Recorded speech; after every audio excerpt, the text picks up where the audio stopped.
Un autre des facteurs qui influence la vitesse de réaction et que vous connaissez assez bien, c'est la surface de contact. Assez intuitivement, par exemple, là, si vous voulez faire fondre de la glace, ben, pour accélérer la fonte de la glace, généralement, ce que vous allez faire, c'est que vous allez la concasser, sans vraiment penser à ce que vous faites. Mais à ce moment-là, ce que vous faites quand vous concassez la glace, imagine que tu as un bloc de glace ici, ben, en le concassant, ce qui arrive, c'est que dans le fond, les particules qui étaient au centre, qui normalement ne pouvaient pas réagir, vont pouvoir maintenant se transformer. Bon, dans le cas là, de la fonte de la glace, c'est sûr que c'est une transformation physique et non pas une transformation chimique, là, mais c'était l'exemple peut-être le plus facile, le plus évident pour vous. Ici, dans le paragraphe là, on vous nomme un autre truc. Là, par exemple, là, si vous avez déjà fait des feux, ben une mettons qu'on arrive avec un tas de petites branches ou une grosse bûche, ben, le tas de petites branches va brûler beaucoup plus vite que la grosse bûche. Tout simplement parce que, par exemple, les molécules, le bois, en fait, là, je vous devrais plutôt dire, le bois qui se trouve au centre de la grosse bûche ne pourra pas brûler tant que le pourtour ne se sera pas lui-même enflammé. Donc, quand on a une petite bûche, ben en fait pas une petite bûche, mais des petites branches, c'est-à-dire, ben on voit que toutes les particules ici qui étaient normalement non accessibles pour le feu, le sont maintenant. C'est donc logique.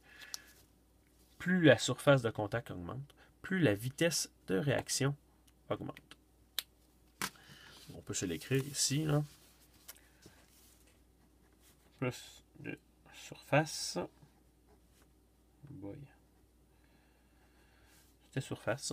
Plus que la surface augmente, ça donne que c'est plus rapide. Parce qu'en fait, ce qu'on fait à ce moment-là, c'est qu'on augmente le nombre de collisions. Effectivement, si on y pense, ces particules-là ici ne pouvaient pas entrer en collision. Ici ne peuvent pas entrer en collision, ici elles le peuvent.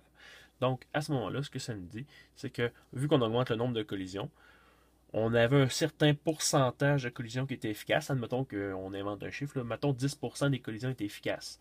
Si on a 1000 collisions au lieu de 100, ben, on va avoir beaucoup plus de collisions efficaces, donc beaucoup plus de production de nouvelles molécules, donc de réactifs. Autre truc auquel des fois on pense pas tout le temps là, concernant la surface de contact, là, c'est que dans le fond, quand on brasse une solution, vous voyez ici, là, c'est écrit là, le brassage est une autre façon d'augmenter la surface de contact. Effectivement, là, en réalité, quand tu brasses un mélange, ben, ce que tu fais, c'est que tu augmentes le nombre de collisions.